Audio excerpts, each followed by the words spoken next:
혜정씨, 이게 정말 끝인가요? 혜림의 목소리가 떨리며 서울의 번화한 거리를 울렸다. 비가 쏟아지는 밤, 그녀는 유명 변호사 김혜정의 사무실 앞에 서 있었다. 혜정의 차가 멀어져 가는 뒷모습을 보며 혜림은 가슴이 찢어지는 듯한 고통을 느꼈다. 그 순간 그녀의 인생이 산산조각 나는 소리가 들리는 듯 했다. 이 이야기는 바로 여기서부터 시작된다. 사랑의 시작은 달콤했지만 끝은 쓰디썼다. 혜림은 서울의 한 작은 카페에서 바리스타로 일하는 평범한 28살 여성이었다. 그녀의 삶은 조용하고 안정적이었다. 매일 아침 커피 향이 가득한 공간에서 손님들을 맞이하며 가끔은 창밖으로 보이는 한강의 풍경을 바라보는 게 유일한 낙이었다. 혜림은 어렸을 때부터 자신의 성 정체성을 깨닫고 있었다. 하지만 한국 사회에서 레즈비언으로 사는 건 쉽지 않았다. 가족의 기대, 친구들의 시선, 그리고 보수적인 문화가 그녀를 짓눌렀다. 그래서 그녀는 자신의 감정을 숨기며 살아왔다. 그러던 어느 가을날 혜정이 카페에 들어왔다. 그녀는 서울에서 가장 유명한 변호사 중 하나였다. 대형 로펌의 파트너로 여성 권익과 인권 관련 소송으로 명성을 떨치고 있었다. TV 뉴스에 자주 등장하는 그녀의 모습은 차갑고 지적이었지만 실제로 만난 혜정은 의외로 부드러웠다. 아메리카노 하나 주세요. 그리고 당신의 미소가 특별하네요. 혜정의 말에 혜림은 얼굴이 붉어졌다. 그날부터 혜정은 매일 카페를 찾았다. 혜정은 35살로 이미 사회적으로 성공한 인물이었다. 그녀의 삶은 완벽해 보였다. 하지만 속으로는 깊은 외로움을 안고 있었다. 어린 시절, 보수적인 가정에서 자란 그녀는 자신의 동성애 성향을 숨겨야 했다. 대학 시절, 첫사랑이었던 전 연인 지은과의 이별은 그녀를 더욱 단단하게 만들었다. 지은은 가족의 반대로 해외로 떠났고 혜정은 그 상처를 일에 파묻었다. 이제 그녀는 비밀스러운 관계만을 유지하며 살았다. 공개적으로 레즈비언으로 사는 건 그녀의 경력에 치명적일 수 있었다. 혜림과 혜정의 만남은 자연스럽게 깊어졌다. 카페에서의 짧은 대화가 저녁 산책으로 이어졌다. 서울의 가을은 아름다웠다. 낙엽이 쌓인 여의도 공원에서 그들은 손을 잡았다. 혜림 씨, 나처럼 복잡한 사람과 함께하는 게 괜찮아요. 혜정의 물음에 혜림은 고개를 저었다. 복잡함이 당신을 더 아름답게 만들어요. 그날 그들은 첫 키스를 나눴다. 비밀 연인으로서의 삶이 시작된 순간이었다. 하지만 비밀은 항상 어둠을 동반했다. 혜정의 일상은 바빴다. 법정에서 승소한 후 그녀는 혜림을 찾아와 안아주었다. 오늘 또 이겼어. 내 덕분이야. 혜림은 그런 혜정을 보며 행복했다. 주말에는 함께 한강을 따라 자전거를 타거나 전통시장에서 김치를 사 먹었다. 한국의 문화가 그들의 사랑을 더 풍성하게 만들었다. 설날에는 혜림의 집에서 떡국을 끓여 먹었고 추석에는 달빛 아래에서 송편을 빚었다. 하지만 항상 조심스러웠다. 공개적인 장소에서는 친구처럼 행동해야 했다. 혜림은 점점 혜정의 세계에 빠져들었다. 로펌의 파티에 초대받아 가보니 그곳은 화려했다. 정치인, 기업인들이 모인 자리에서 혜정은 빛났다. 혜림은 그 속에서 자신을 작게 느꼈다. 나는 그냥 바리스타일 뿐인데 그런 생각이 들 때마다 혜정은 그녀를 안심시켰다. 너는 내 세상의 중심이야. 그 말에 혜림은 용기를 얻었다. 그러나 행복은 오래가지 않았다. 어느 날 혜정의 전 연인 지은이 돌아왔다. 지은은 미국에서 변호사로 성공해 한국으로 귀국했다. 그녀는 혜정의 로펌과 협력 프로젝트를 맡게 되었다. 지은의 등장에 혜정의 마음이 흔들리기 시작했다. 옛 추억이 되살아났다. 혜정아, 나 없이도 잘 지냈네. 지은의 말에 혜정은 미소를 지었지만 속으로는 혼란스러웠다. 혜림은 그 변화를 느꼈다. 혜정이 늦은 밤에 전화를 받지 않거나 약속을 취소하는 일이 잦아졌다. 무슨 일 있어요? 물어도 혜정은 일 때문이야 라고만 대답했다. 혜림의 불안은 커져갔다. 서울의 겨울바람처럼 차가운 공기가 그들의 관계를 얼리기 시작했다. 겨울이 깊어지면서 서울은 눈으로 뒤덮였다.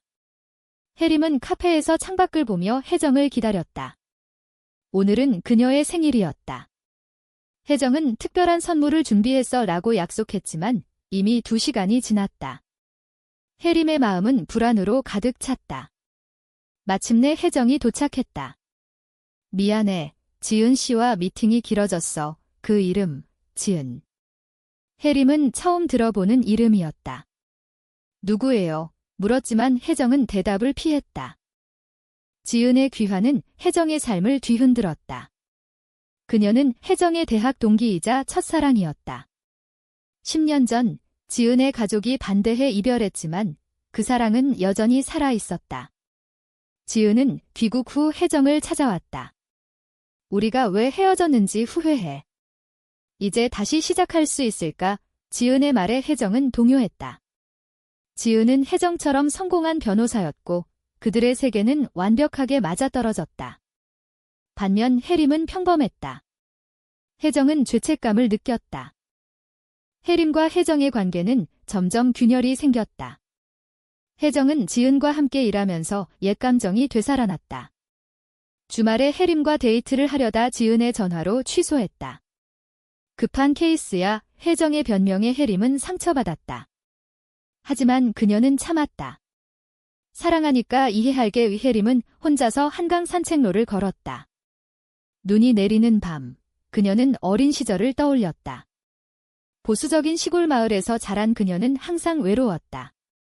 레즈비언으로서의 정체성을 숨기며 친구들의 결혼 소식을 들을 때마다 부러웠다. 한편 혜정은 로펌에서 지은과 마주쳤다. 혜정아, 우리 다시 해보자. 지은의 고백에 혜정은 망설였다. 지은은 그녀의 과거를 이해하는 유일한 사람이었다. 그들은 함께한 추억이 많았다. 대학 시절 캠퍼스에서 손을 잡고 걸었던 날들, 비밀스러운 키스. 하지만 혜림을 생각하면 가슴이 아팠다. 혜림은 순수하고 따뜻했다. 그녀와 함께할 때 혜정은 진정한 자신을 느꼈다. 충돌은 피할 수 없었다. 혜림은 혜정의 집에서 지은의 사진을 발견했다. 이게 누구예요? 혜림의 물음에 혜정은 솔직히 털어놓았다. 내 전 연인이야. 최근에 돌아왔어. 혜림은 충격받았다. 왜 말 안 했어요? 나한테는 비밀이었나요? 눈물이 흘렀다. 혜정은 혜림을 안았지만 그 안아줌은 예전만큼 따뜻하지 않았다. 그날 밤 혜림은 집으로 돌아와 울었다. 서울의 네온사인이 그녀의 외로움을 더 키웠다. 문화적인 요소가 그들의 감정을 더 복잡하게 만들었다. 한국 사회에서 동성애는 여전히 태부였다. 혜정의 가족은 그녀를 자랑스러워했지만 만약 그녀의 성 정체성이 드러난다면 모든 게 무너질 터였다. 지은은 그런 점에서 안전했다. 그녀의 가족도 이제는 받아들일 수 있었다. 반면 혜림의 가족은 여전히 보수적이었다. 어머니는 좋은 남자 만나서 결혼해라 라고 말했다. 혜림은 그 말을 들을 때마다 가슴이 아팠다. 혜정은 선택의 기로에 섰다. 지은과 함께라면 안정적인 미래가 보였다. 하지만 혜림을 잃는 건 상상할 수 없었다. 그녀는 혜림에게 시간을 주어라고 말했다. 혜림은 기다렸다. 하지만 기다림은 고통이었다. 카페에서 일하며 그녀는 손님들의 행복한 모습을 보며 부러워했다. 왜 나만 이렇게 힘들까? 겨울 축제가 다가왔다. 서울의 크리스마스 조명이 도시를 밝혔다. 혜정은 혜림을 초대해 명동 거리를 걸었다. 미안해. 최근에 정신이 없었어. 혜정의 말에 혜림은 미소 지었다. 그날 그들은 스트리트 푸드를 먹으며 웃었다. 떡볶이의 매운맛이 그들의 감정을 자극했다. 하지만 집으로 돌아가는 길 혜정의 전화가 울렸다. 지은이었다. 혜림은 그 순간을 느꼈다. 모든 게 변하고 있다는 걸? 혜림은 친구에게 털어놓았다. 혜정 언니가 옛 연인 때문에 흔들려 친구는 포기하지 마, 내 사랑이 진짜야 라고 조언했다. 하지만 혜림의 마음은 이미 상처로 가득했다. 그녀는 혜정을 사랑했지만 그 사랑이 비밀스러운 게 싫었다. 공개적으로 손을 잡고 싶었다. 한국의 사회 변화가 느껴지긴 했지만 아직 멀었다. 퀴어 퍼레이드가 열리는 날, 혜림은 혼자서 참석했다. 그곳에서 자유를 느꼈다. 봄이 오면서 서울의 벚꽃이 피어났다. 혜림은 혜정과 함께 여의도에서 꽃구경을 했다. 올해도 아름답네, 혜정의 말에 혜림은 고개를 끄덕였다. 하지만 그들의 대화는 어색했다. 지은의 그림자가 드리워져 있었다. 혜정은 최근 지은과 더 많은 시간을 보냈다. 프로젝트 때문이야 라고 말했지만 혜림은 의심했다. 고조되는 긴장감 속에서 충돌이 터졌다. 혜정의 로펌 파티에서 혜림은 지은을 만났다. 지은은 우아하고 자신감 넘쳤다. 혜정의 친구시군요. 지은의 말에 혜림은 네, 가까운 친구예요 라고 대답했다. 하지만 지은의 눈빛은 달랐다. 그녀는 혜정을 보며 미소 지었다. 파티 후, 혜림은 혜정에게 물었다.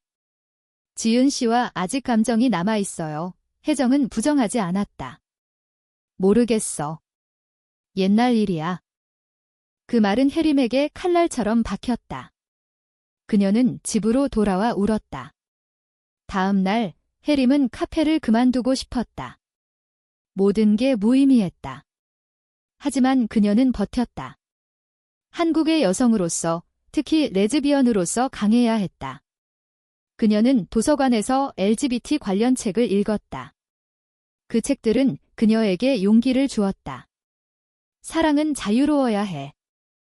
혜정은 양심의 가책을 느꼈다. 그녀는 지은과 만났다.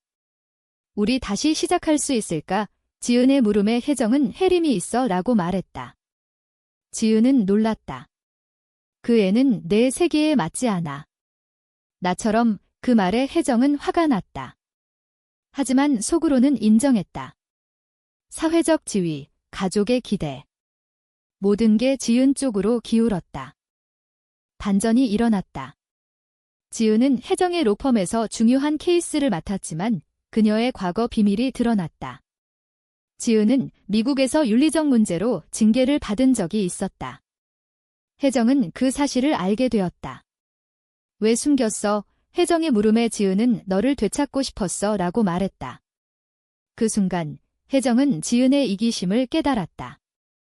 옛사랑은 이미 끝난 것이었다. 혜림은 그 소식을 듣고 혜정을 찾았다. 언니, 괜찮아요. 혜림의 따뜻한 말에 혜정은 눈물을 흘렸다. 미안해, 혜림아. 내가 바보였어. 그들은 한강 다리 위에서 대화를 나눴다. 바람이 불어오는 봄밤, 혜정은 자신의 감정을 털어놓았다. 너를 사랑해. 지은은 과거일 뿐이야. 하지만 충돌은 끝나지 않았다. 혜정의 가족이 지은의 귀환을 알게 되었다. 어머니는 지은 씨처럼 좋은 사람과 결혼해라 라고 말했다. 혜정은 충격받았다. 가족은 그녀의 성 정체성을 모르고 있었다. 그녀는 혜림에게 우리 헤어지자 라고 말했다. 가족 때문에 혜림의 물음에 혜정은 고개를 끄덕였다. 혜림은 절망했다. 사랑이 가족보다 약한가요? 혜림은 서울을 떠나고 싶었다. 그녀는 부산으로 여행을 갔다. 바다를 보며 그녀는 자신의 삶을 돌아봤다. 한국의 바닷가 마을에서 그녀는 전통적인 삶을 느꼈다. 어부들의 노래, 신선한 해산물. 그곳에서 그녀는 평화를 찾았다. 하지만 혜정의 생각이 떠나지 않았다. 혜정은 후회했다. 그녀는 로펌에서 성공했지만 행복하지 않았다. 그녀는 LGBT 커뮤니티 모임에 참석했다. 그곳에서 비슷한 경험을 가진 사람들을 만났다. 용기를 내세요. 한 선배의 말에 혜정은 결심했다. 그녀는 가족에게 커밍아웃할 준비를 했다. 봄의 끝자락, 혜림이 서울로 돌아왔다. 그녀는 카페에서 다시 일했다. 혜정이 찾아왔다. 혜림아, 나 없이 못 살겠어. 혜정의 고백에 혜림은 눈물을 흘렸다. 하지만 그녀는 신뢰가 깨졌어요 라고 말했다. 관계의 균열은 깊었다. 여름의 더위가 서울을 덮쳤다. 혜림은 혜정의 고백 후에도 거리를 두었다. 시간이 필요해 그녀의 말에 혜정은 기다렸다. 하지만 지은은 포기하지 않았다. 그녀는 혜정에게 혜림은 내게 맞지 않아 라고 설득했다. 지은의 반격은 교묘했다. 그녀는 로펌에서 혜정의 프로젝트를 방해했다. 이건 내 미래를 위한 거야? 혜정은 스트레스에 시달렸다. 법정에서 패소한 날, 그녀는 혜림을 찾았다. 너만이 나를 이해해. 혜림은 혜정을 안아주었다. 그날 그들은 재결합했다. 하지만 지은의 그림자는 여전했다. 지은은 혜림에게 직접 연락했다. 혜정은 나와 함께 할 거야? 포기해. 혜림은 충격받았다. 반역의 시작이었다. 혜림은 지은을 만났다. 카페에서 그녀들은 대치했다. 혜정 언니를 사랑해요. 혜림의 말에 지은은 웃었다. 사랑만으로 안 돼. 사회가 있어. 지은의 말은 한국 사회의 현실을 반영했다. 동성결혼은 여전히 불법이었고 차별이 만연했다. 혜림은 그 말을 듣고 더 강해졌다. 그녀는 LGBT 권익운동에 참여했다. 퍼레이드에서 깃발을 들고 행진했다. 혜정은 지은의 배신을 알게 되었다. 지은이 프로젝트를 망친 증거를 찾았다. 왜 그래? 혜정의 물음에 지은은 너를 사랑하니까 라고 말했다. 하지만 그건 집착이었다. 혜정은 지은을 로펌에서 쫓아냈다. 이제 끝이야. 그 과정에서 혜정의 성정체성이 일부 드러났다. 로펌 동료들이 수근거렸다. 사회적 압력이 커졌다. 혜정의 어머니가 찾아왔다. 소문이 들려. 사실이니 혜정은 용기를 내 커밍아웃했다. 네, 엄마. 저는 여자를 사랑해요. 어머니는 충격받았지만 내 행복이 중요해라고 말했다. 가족의 지지는 혜정에게 힘을 주었다. 혜림과 혜정의 관계는 회복되었다. 그들은 함께 제주도로 여행을 갔다. 제주의 바다와 화산이 그들의 사랑을 치유했다. 전통 한옥에서 머물며 그들은 깊은 대화를 나눴다. 미안해, 혜림아. 이 혜정의 사과에 혜림은 사랑해요 라고 답했다. 하지만 여름 태풍처럼 새로운 충돌이 왔다. 지은이 복수로 혜정의 비밀을 언론에 흘렸다. 유명 변호사의 동성 연인지라는 기사가 나왔다. 혜정의 경력은 위기에 처했다. 클라이언트들이 떠났다. 혜림은 내 탓인가? 라고 자책했다. 혜정은 아니, 우리 사랑의 탓이야 라고 말했다. 그들은 함께 대처했다. 혜정은 기자회견을 열었다. 저는 레즈비언입니다. 그리고 사랑하는 사람이 있어요. 그 발언은 사회를 흔들었다. 일부는 비난했지만 많은 젊은이들이 지지했다. 한국의 퀴어 운동이 활성화되었다. 혜림은 혜정의 곁을 지켰다. 함께라면 이겨낼 수 있어? 여름의 끝, 그들은 한강에서 불꽃놀이를 봤다. 폭죽이 터지는 소리처럼 그들의 감정이 폭발했다. 영원히 함께할게. 혜정의 약속에 혜림은 행복했다. 하지만 아직 갈 길이 멀었다. 가을이 다시 왔다. 서울의 단풍이 물들었다. 혜정의 기자회견 후 사회 적반향이 컸다. 일부 보수단체가 시위를 했지만 지지자들도 늘었다. 혜정의 로펌은 그녀를 지지했다. 인권 변호사로서의 당신이 자랑스러워. 파트너의 말에 혜정은 눈물을 흘렸다. 혜림은 변화된 삶에 적응했다. 그녀는 카페를 그만두고 LGBT 상담소에서 일했다. 나처럼 고통받는 사람들을 돕고 싶어. 그녀의 결정에 혜정은 자랑스러웠다. 그들은 공개적으로 데이트했다. 남산타워에서 손을 잡고 걸었다. 이제 숨기지 않아도 돼. 혜림의 말에 혜정은 미소 지었다. 지은은 사라졌다. 그녀는 미국으로 돌아갔고 후회하는 편지를 보냈다. 미안해. 행복해. 혜정은 그 편지를 읽고 용서했다.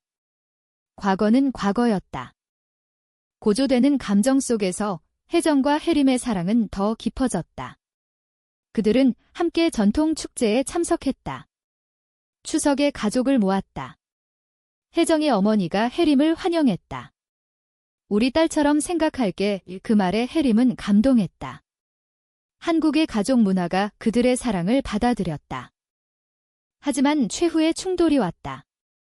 혜정이 큰 소송을 맡았는데 상대가 보수 정치인이었다. 그는 혜정의 성 정체성을 공격했다. 그런 사람이 변호를 법정에서 모욕이 쏟아졌다. 혜정은 흔들렸다. 포기할까? 그녀의 물음에 혜림은 아니, 싸워 라고 말했다. 고조된 법정 드라마에서 혜정은 승소했다. 그녀의 연설은 감동적이었다. 사랑은 차별받지 않아야 합니다. 청중이 박수를 쳤다. 그 승리는 한국 사회에 메시지를 던졌다. 혜림과 혜정은 그 후 더 강해졌다. 그들은 함께 책을 썼다. 숨겨진 사랑시라는 제목으로 그들의 이야기를 담았다. 책은 베스트셀러가 되었다. 많은 사람들이 공감했다. 가을 바람이 불 때 그들은 남산공원에서 산책했다. 황금빛 은행나무 아래서 그들은 약속했다. 영원히 함께. 그 순간은 가장 로맨틱했다. 겨울이 다시 왔다. 서울에 눈이 내리며 혜정과 혜림의 삶은 안정되었다. 혜정은 로펌을 떠나 인권단체를 설립했다. 혜림은 그곳에서 파트너로 일했다. 그들의 사랑은 사회 변화의 상징이 되었다. 젊은 퀴어들이 그들을 롤모델로 삼았다. 지은의 그림자는 완전히 사라졌다. 혜정은 과거를 용서하고 앞으로 나아갔다. 너 덕분에 강해졌어. 혜정의 말에 혜림은 우리 함께니까. 결말은 넷문적이었다. 그들은 행복하게 살았지만 완벽하지 않았다. 사회는 여전히 변화 중이었다. 하지만 그들의 사랑은 희망을 주었다. 사랑은 승리한다는 메시지로. 마지막 장면, 눈 내리는 밤, 혜정과 혜림은 집에서 따뜻한 차를 마셨다. 사랑의 그 말로 이야기는 끝났다. 한국 사회의 변화 속에서 그들의 사랑은 영원히 빛났다.